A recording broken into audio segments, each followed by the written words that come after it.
The brakes screeched as the taxi swerved to a halt, the tires skidding on the wet pavement. The elderly man's hands trembled on the wheel, his heart pounding in his chest. His passenger, a young woman barely in her 20s, gasped as her body jerked forward, her breathing shallow and rapid. She clutched her belly, her face twisted in pain. "Ma'am, are you okay?" the driver asked, his voice strained, his mind racing. He had been driving for over 40 years, seen his fair share of chaos on the streets, but this was different. I'm having contractions," the woman stuttered, tears welling in her eyes. "I need to get to the hospital. Please, hurry." The old man's heart skipped a beat. He couldn't let her down. This wasn't just another fare. Something in the woman's pleading eyes told him that he couldn't leave her stranded on a rainy street corner. His worn-out shoes slammed the brakes again, and the engine rumbled beneath his palms. "Don't worry. I'll get you there. Hang on, just hang on." With a steady hand, he shifted the gear into drive, and the taxi shot forward, navigating the slick streets with a newfound determination. The woman's hand shot out, clutching the seat, her face pale, beads of sweat forming on her forehead. The tension in the air was suffocating, but the old driver kept his focus, taking tight corners, dodging cars, weaving through traffic. His mind flashed to his own children, long grown and moved away. Was he doing the right thing? Was he equipped to deal with this? "Stay with me, okay?" he muttered to her. "I'm gonna get you there. Just stay with me." A few minutes later, the taxi screeched to a halt at the hospital entrance. He didn't wait for the door to open before leaping out and rushing around the car, helping the woman inside. Nurses rushed out, a stretcher ready, and she was quickly whisked away. The old man stood there for a moment, heart still racing, his palms sweaty. He wiped his brow, breathing in the cold night air, a small sigh escaping his lips. He didn't know her name. He didn't even know what she looked like when she got into the cab, just a blur of worry and pain. But something told him he'd done the right thing. A few minutes passed, and his phone buzzed in his pocket, breaking his thoughts. He pulled it out, looking at the number flashing on the screen. The hospital's number. "Hello," he answered, his voice rough.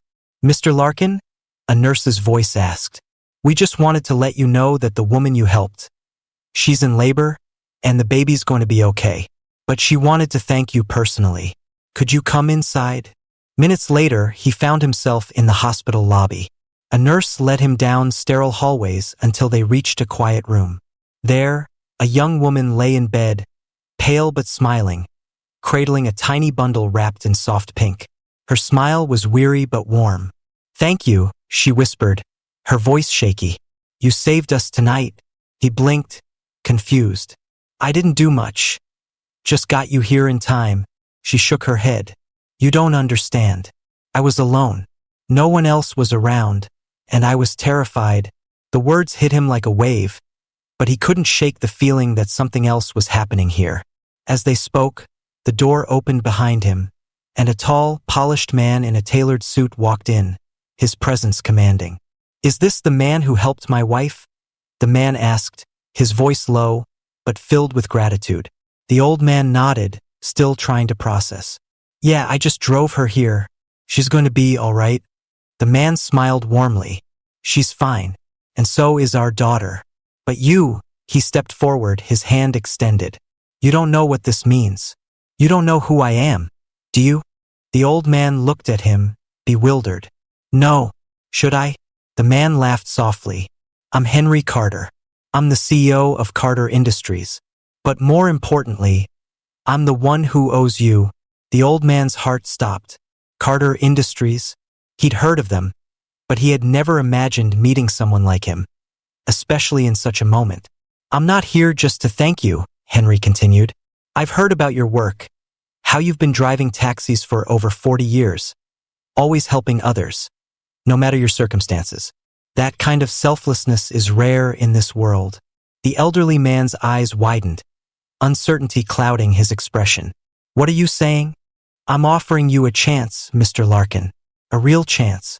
I've seen the way you live, the struggles you've faced. I'm offering you a job. A good one. something that could change everything.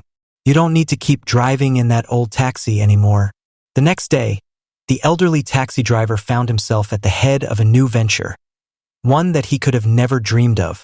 Henry had made sure he was set up with a business, mentoring under his guidance, and giving him opportunities to help others in ways he had never imagined. From that day forward, the man who had spent decades on the streets, driving a worn-out taxi, became the unlikely success story of the year. He never forgot the woman he'd helped, nor the powerful twist of fate that had turned a simple act of kindness into a life-altering moment.